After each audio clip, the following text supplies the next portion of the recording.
এই যে দেখেন এই চুলগুলো আপুদেরকে এত বুঝাই যে ক্যারোটিন স্মুথিং শাইনিং একটা জিনিস আর ভেলোসিটি আরেকটা জিনিস।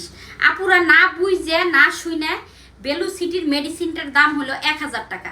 1000 টাকার মেডিসিন দিয়ে 10 জনরে এই স্টেট পাম্প বা বেনি পাম্প বা ভেলোসিটি ওইটা দিয়ে কাজ করা যায়।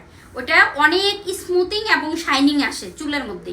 কিন্তু এই যে আমরা যেটা ক্যারোটিন দিয়ে করি এটা স্মুথিং শাইনিং হয়ে থাকবে, ভেলোসিটিটা প্রচুর শাইনিং আসে, কিন্তু ওটা ভাঙা পড়ার সম্ভাবনা অনেক বেশি থাকে। আপুদেরকে বুঝাইলেও আপুরা বুঝে না। যে পার্লারের ম্যাডামরা এখানে এসে কমেন্ট করে যাবেন যে আসলে কি ক্যারোটিন করা ভালো নাকি সিল্কি পাম্প করা ভালো, বলেন তো। এই ক্লায়েন্টদেরকে আমরা কিভাবে বুঝাবো?